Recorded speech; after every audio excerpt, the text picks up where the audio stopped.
everyone, it's Miss Marrugi here, ready to read the next chapters from our book, Maniac Magee by Jerry Spinelli.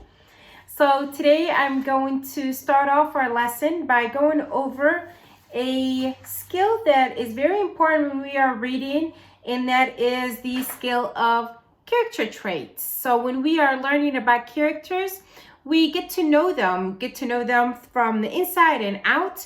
So developing that character trace identity, the author uses words that describe and help us understand that character better. Now, we look at that character on the inside and out. So from the outside, we could describe a character such as it's a girl, or she's short, pretty, she has black hair, she's wearing a pink dress. These are outer layer descriptions of that character, exterior description. And then you've got more of the internal, inside description of the character's personality. And that includes if the character is brave, smart, caring, honest, funny. So these are some of the ways that we describe our character traits when we're getting to know a character from a book. So today I'm going to read to you chapters 22 to 26. And these are the vocabulary words that I want you to look out for. The first one is mosey. And when someone moseys around, that they are wandering around or shuffling around. The next word is geezer. And it pretty much is a word that describes an old man. The next one is repertoire. And it's a list. And lastly, we got blarney. And blarney are lies or misleading talks. So those are our vocabulary words that I want you to listen out for when I read today's chapters. To quickly sum up what I've read so far, we actually went through all of part 1. And so far we know that Maniac Magee, Jeffrey, is a child who doesn't really have a stable home. So there is the issue of homelessness that he is experiencing. He ran away from home, and then he ended up being welcomed in by the Beale family, the parents of Amanda, who he met.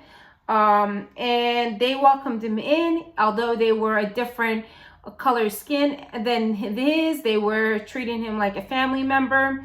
But Jeffrey ended up experiencing some discrimination from members of the neighborhood. And in the last few chapters that I read to you, we found out that the Beale family was being harassed by some people. And so what ended up happening is they ended up vandalizing the house. They wrote some really inappropriate words outside their door. And Jeffrey knew that that was because they had accepted Jeffrey into their home. And because the Beale family is so important to Jeffrey and they are his family, he felt that the best way to handle that was to leave. And that is exactly what ended up happening at the end of chapter 25, which was, at the end of chapter 21, which was really sad because Amanda didn't want him to leave. Hester and Lester didn't want him to leave. But he felt like that was his only option because he needed to keep his family safe. And he felt that the only way to do that would be to leave. And of course, that's not the option at all, but that's what Jeffrey felt like he needed to do right then and there, which was really sad to have read the last chapter. It was really heartbreaking.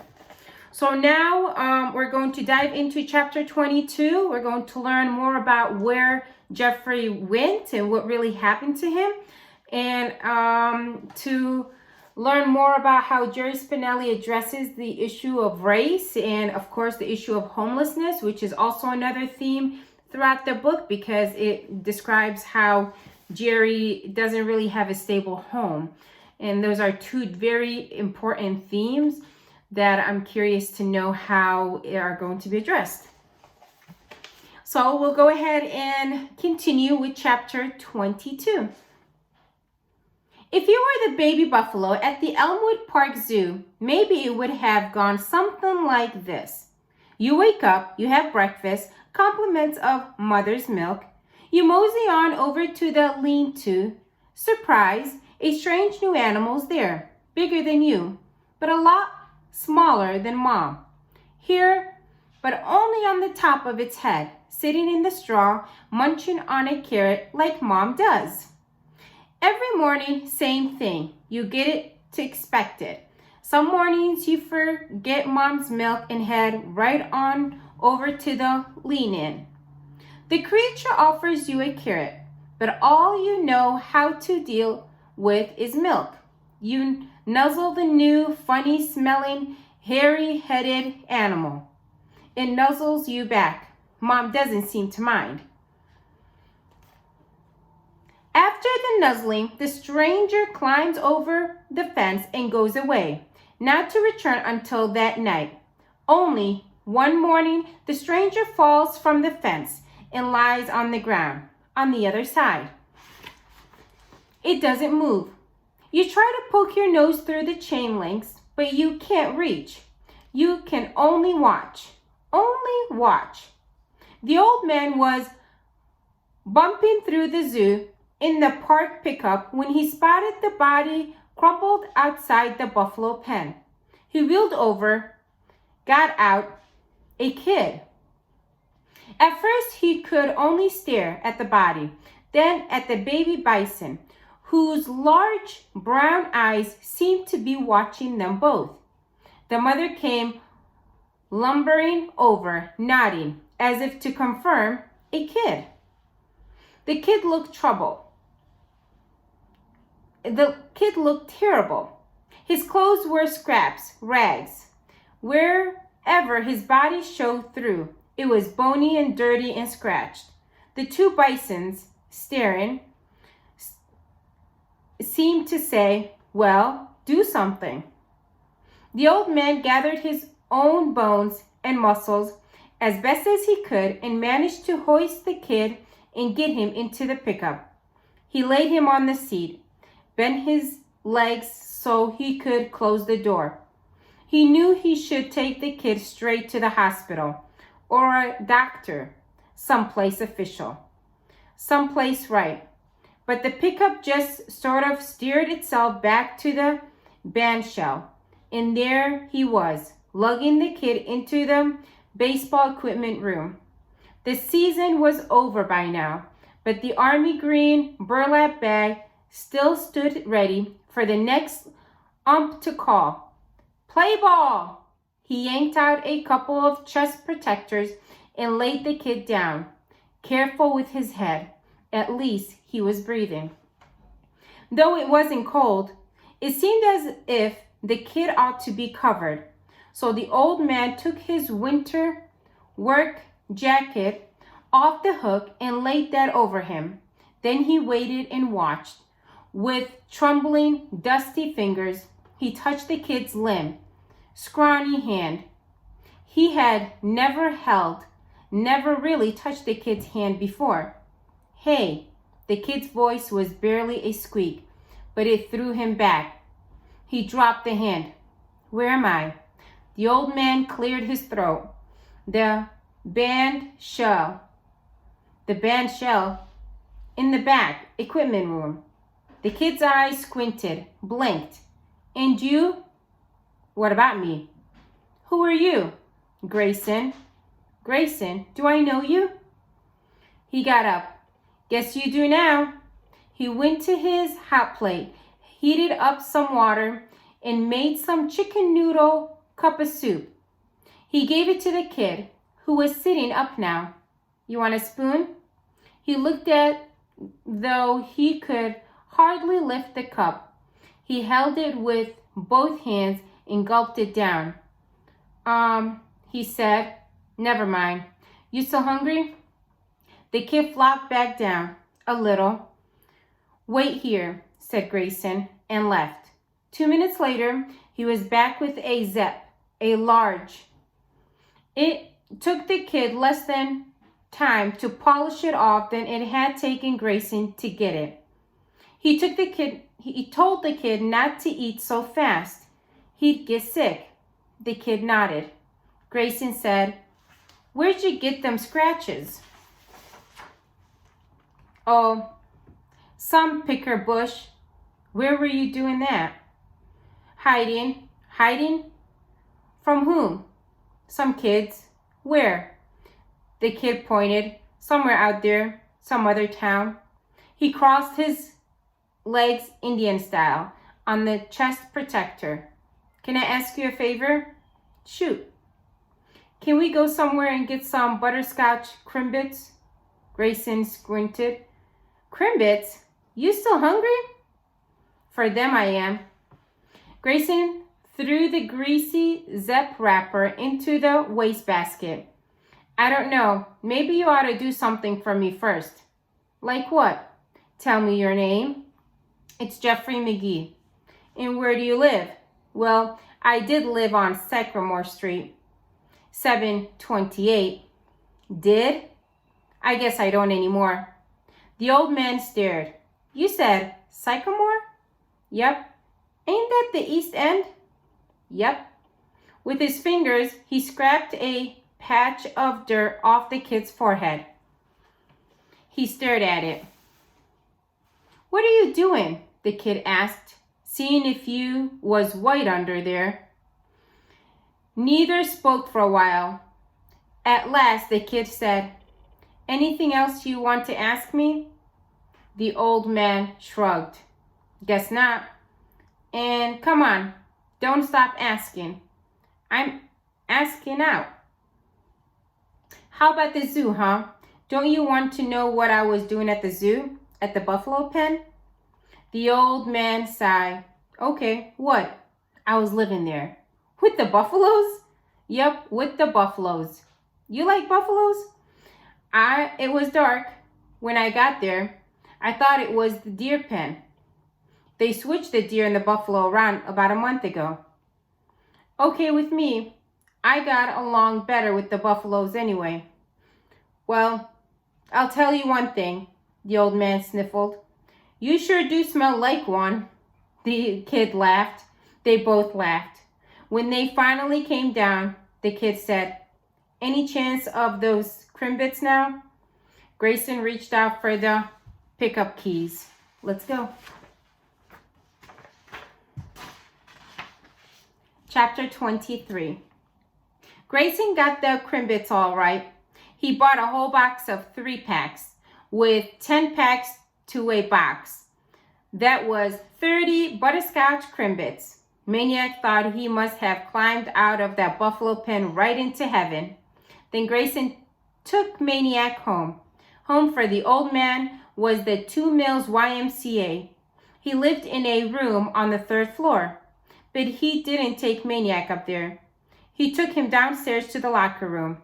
He got him a towel and a cake of soap, told him to take off his rags, and pointed the way to the showers. Maniac stayed in the shower for about an hour. He hadn't done this since his last bath was with the little ones. He smiled at the thought of them streaking and splashing. The shower needles stuck his scratches, but it was a good welcome back to town stinging.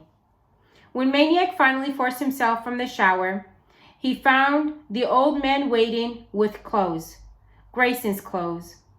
"I got the U.S. Army in to haul them buffalo rags away," he said.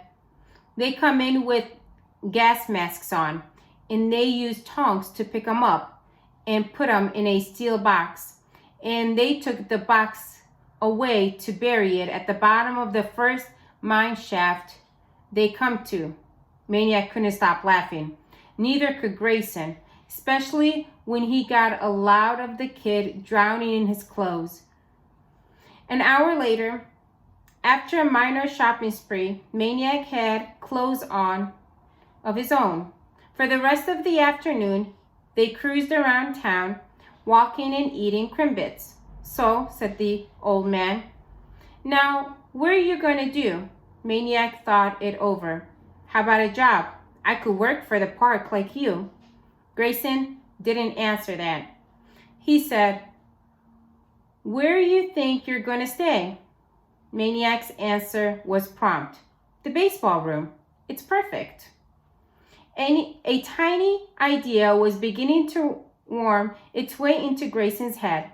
He could barely feel it as it brushed by all the claptrap in his brain. He ignored it. He said, what about school? Maniac was silent. Some butterscotch icing had stayed behind on a wrapper. He scooped it up and mopped it with his finger, wishing it were Mrs. Beale's and not his own. Grayson, who was not comfortable asking questions, was even less comfortable waiting for answers. I said, what about school? Maniac turned to him. What about it? You gotta go. You're a kid, ain't you?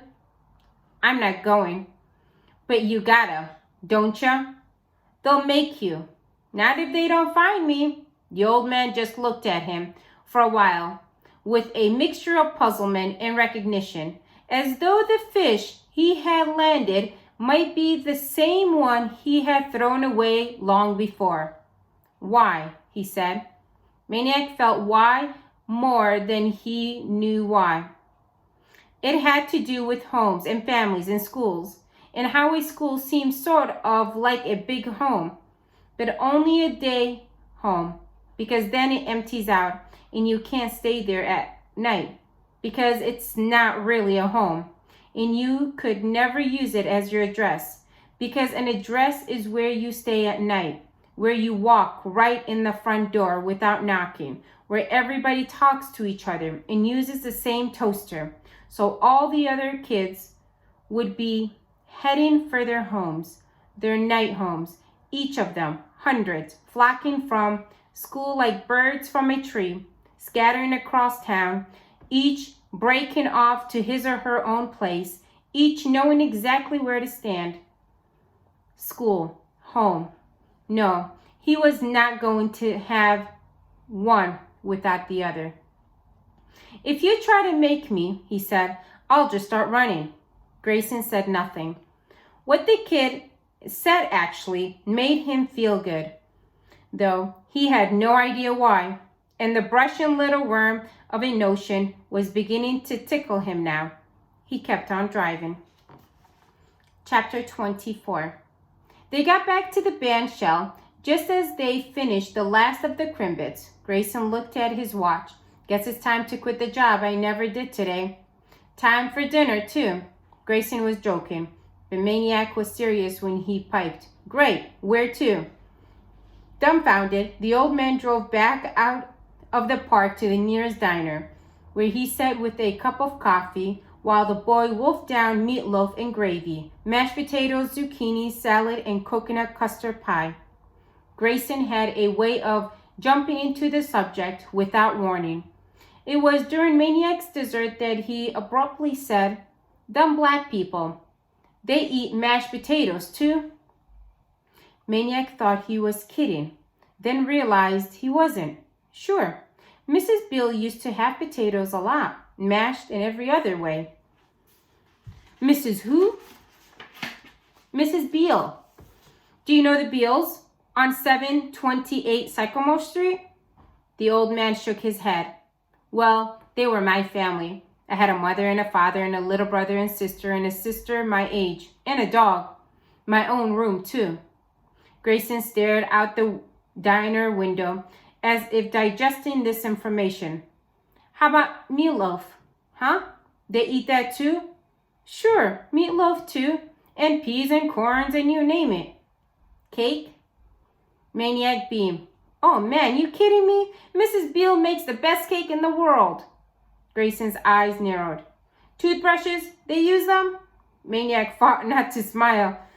Absolutely. We all had our own toothbrushes hanging in the bathroom. I know that, said Grayson, impatient, but is theirs the same as ours? No difference that I could see. You didn't drink out the same glass. Absolutely we did.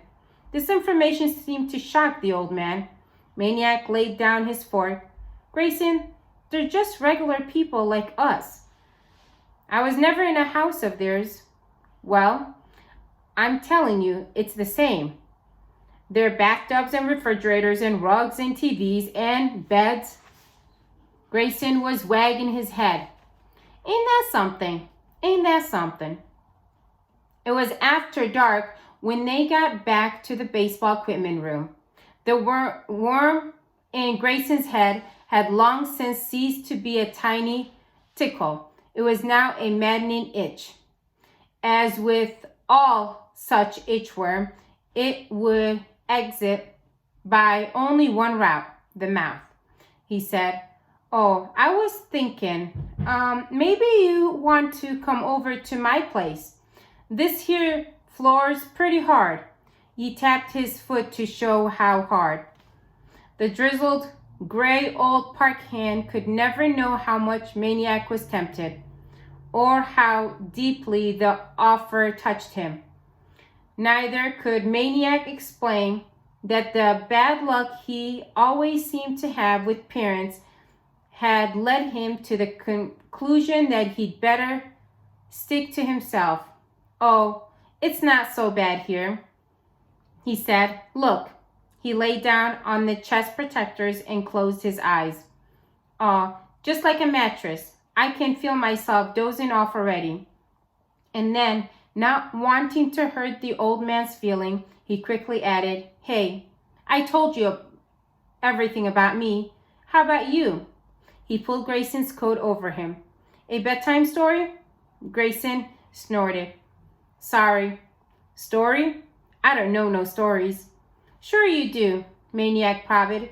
"About yourself." "You know about you. Everyone has a story." "Not me." Grayson was edging for the door. "I ain't got no story.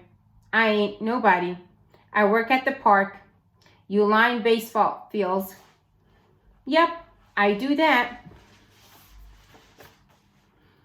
"You live at the Y. You drive the park pickup. You like butterscotch Krimbits." Grayson shook his head. "Not as much as you. I was just eating them to be friendly, so you wouldn't have to eat them all by yourself." "And there's another thing about you," Maniac joked. "You're a liar." They both laughed. Grayson opened the door. "Wait," called Maniac. "What did you want to grow up to be when you were a kid?" Grayson paused in the doorway. He looked out into the night. "A baseball player," he said. He turned out the light and closed the door. Chapter 25. In the morning, Grayson bought Maniac an egg McMuffin and a large orange soda. He bought the same thing for himself, so they ate breakfast together in the baseball equipment room. "He sent me to bed without a story last night," Maniac kidded. Grayson brushed a yellow speck of egg from his white stuttle. "I don't got no stories, I told you." "You wanted to be a baseball player. That ain't no story. Well, did you become one?"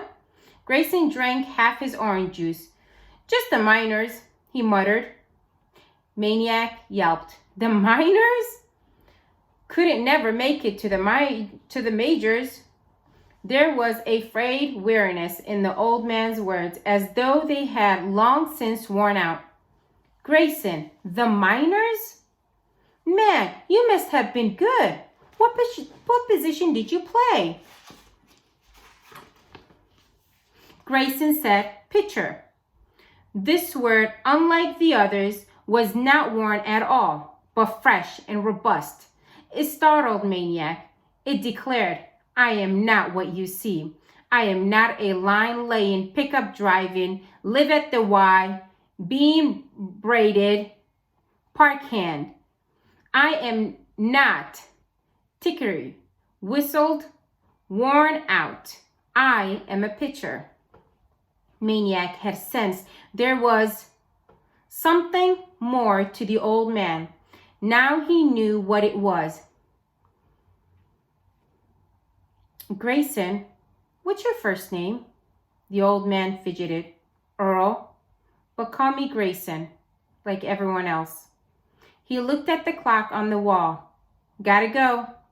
Grayson, wait. I'm late for work. You ought to be in school. He was gone. Grayson returned at noon bearing zips and sodas and was not allowed to leave until he told Maniac one story about the minor leagues. So he told the kid about his first day in the minors with Bluefields, West Virginia, in the Appalachian League, Class D. Can't get no lower than that, he told the kid. There's where you broke in. Don't have D-ball no more.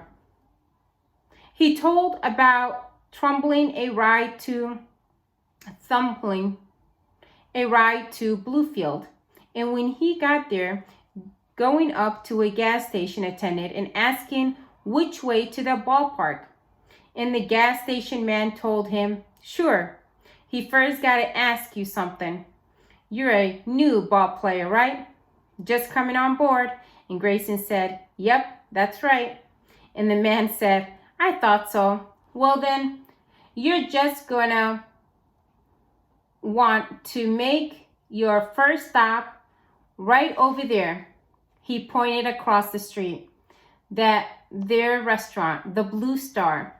You just go right on in there and sit yourself down and tell the waitress you want the biggest steak on the menu and anything else you want too, because it's all on the house.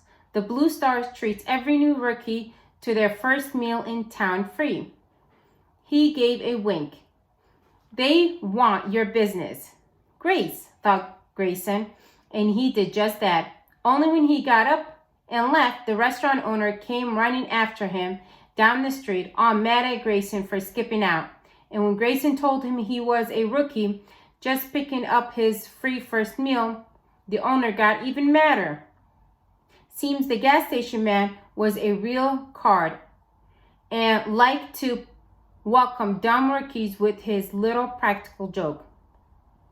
And that's how it came to be that when the Bluefield Bullets took the field that day, they did so without the service of their new pitcher, who was back in the kitchen of the Blue Star restaurant doing dishes to work off a 16-ounce steak, half a broiled chicken, and 2 pieces of Rupert pie. After a story like that, Maniac couldn't just stay behind, so he tagged along when Grayson went back to work. He helped the old man raise a few fences around the chickens' petting farmyard. When the park superintendent came around and asked about the kid, Grayson said it was his nephew, come to visit for a while. The superintendent, who managed the budget, said, we can't pay him, you know. And Grayson said, fine, no problem. And that was it. From then on, Maniac was on the job with Grayson every afternoon. They raised fences, mended fences, hurled stones, patched asphalt, painted, trimmed trees. They ate breakfast, lunch, dinner together, sometimes in the equipment room, sometimes at the restaurant. They spent weekends together. All the while, Grayson told baseball stories, insisted all along, I ain't got no stories. He told about the Appalachian League and the Carolina League and the Pecos Valley League and the Buckeye and the Mexican leagues, about the Twin Oaks and the Pelicans and the Georgia Browns, all minor league teams, minor league baseball. Sleazy hotels, sleazy buses, sleazy stadiums, water buckets and curveballs and bus fumes and drums, dreams of the majors, clean sheets and umpires at every base. Funny stories, happy stories, sad stories, just plain baseball stories. The happiest story being the one about Willie Mays' very last at-bat in the minor leagues. before he went up to the New York Giants? Well, it was Earl Grayson himself who last cracked at Mays in the 9th inning of a game with Indianapolis. And what did Grayson do? All he did was set the Say Hey Kid down, swinging on 3 straight curveballs. The saddest story was the one about the scout who came down from the Toledo Mud Hens. The Mud Hens had a rooster slot, and the scout had a notion to fill it with the pitched curveball name of Earl Grayson. This was Grayson's big chance, for the Mud Hens were Class AAA ball, one short step from the majors. The night before the game, Grayson spent half of it on his knees by his bed, praying. And even 5 minutes before the game, in the dugout, he bent down, pretending to tie his shoes, and closed one eye and prayed, "Please let me win this ball game," which was something, since he had never gone to church in his life. "God must have fainted," he said to Maniac. And indeed, maybe God did, and maybe he only listened to major leaguers, because Grayson took the mound and proceeded to pitch the flat-out, awfulness game of his life. His curveball wasn't curving, his sinker wasn't sinking, his knuckler wasn't knuckling. The batters were teeing off as if it were the invasion of Normandy Beach. Before the 3rd inning was over, the score was 12-0, and Grayson was in the showers. He was 27 years old then, and that was the closest he would ever get to the big show. He hung on for 13 more years, a baseball junkie, winding up in some hot tamale league in Guacatongo,